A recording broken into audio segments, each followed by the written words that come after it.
अनोखा यज्ञ। पात्र राजा, महामंत्री, राज ज्योतिषी, युवा सन्यासी। पहला दृश्य।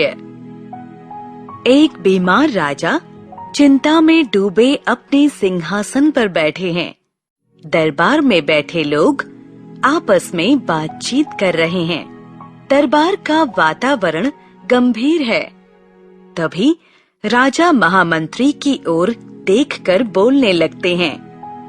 महामंत्री, मैं अपने जीवन से निराश हो चुका हूँ। पता नहीं मेरी बीमारी ठीक होगी भी या नहीं। अब तो धूप लगने या धूल उड़ने से यह और भी ज्यादा बढ़ती जा रही है। आप निराश ना हो महाराज, कोई ना कोई उपाय तो जरूर निकलेगा। अब क्या उपाय निकलेगा महामंत्री? देश के सारे वैद्य हकीमों से तो कुछ हो नहीं पाया। भला अब कोई क्या कर सकता है? लगता है अंत निकट ही है। ऐसा ना कहिए महाराज, मैंने आज राज ज्योतिषी जी को दरबार में बुलाया है। वे अवश्य कोई ना कोई उपाय बताएंगे। दूसरा दृश्य। राज ज्योतिषी जी दरबार में प्रवेश करते हैं। सभी दरबारी खड़े होकर उनका अभिनंदन करते हैं। मेरा आशीर्वाद सदा आपके साथ है। आपको तो पता ही होगा कि राज ज्योतिषी जी गंभीरता से गर्दन हिलाते हैं। महामंत्री जी ने मुझे सब कुछ बता दिया था। बहुत सोच विचार के बाद मैं इस निर्णय पर पहुंचा हूं कि एक यज्ञ के द्वारा ही आप स्वस्थ हो सकते हैं। लेकिन इस यज्ञ में आपको ऐसा दान देना होगा जो सारी प्रजा के काम आए। ऐसा कौन सा दान हो सकता है राज ज्योतिषी जी? और हवन से जो धुआं उड़ेगा उससे तो महाराज की तबीयत ज्यादा बिगड़ जाएगी। पर उपाय यही है। राज ज्योतिषी जी की बात सुनकर सारे दरबार में सन्नाटा छा जाता है। यदि यज्ञ कराएं तब भी हानि, और ना करवाएं तब भी हानि। किसी के पास इस समस्या का कोई समाधान नहीं था। तभी एक सन्यासी ने दरबार में प्रवेश किया और महामंत्री से कहा। महामंत्री जी, मैं एक ऐसी विधि जानता हूँ जिससे यज्ञ भी हो जाएगा और धुआं भी नहीं उड़ेगा।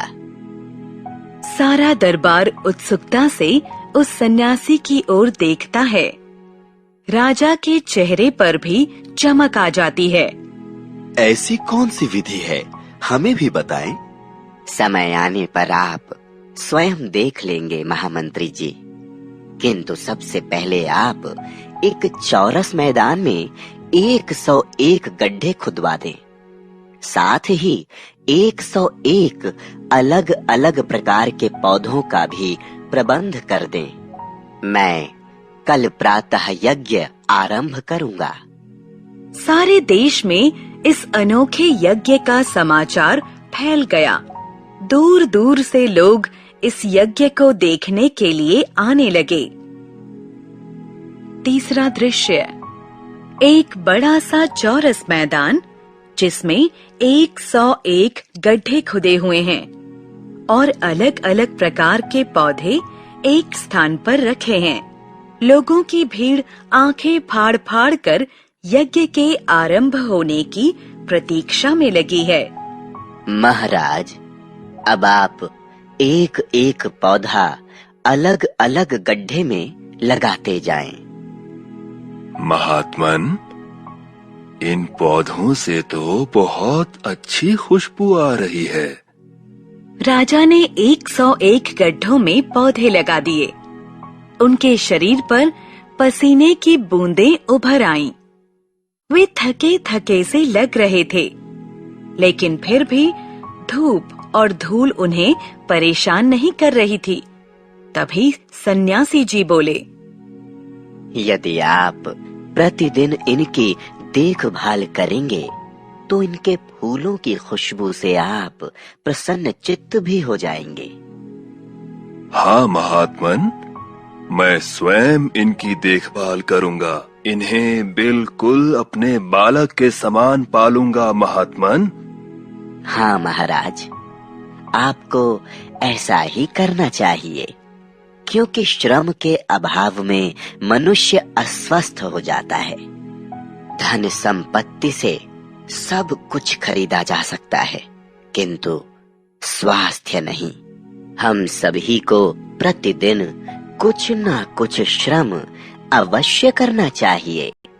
पर महात्मन, वह दान? हो तो गया दान। आपके द्वारा लगाए गए पौधों से जो लाभ प्राप्त होगा वह दान के रूप में सारी प्रजा को मिल जाएगा। सन्यासी की बात सुनकर हजारों स्त्री पुरुषों की तालियों की गड़गड़ाहट से वातावरण गूंज उठता है।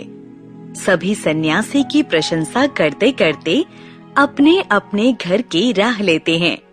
पर्दा गिरता है।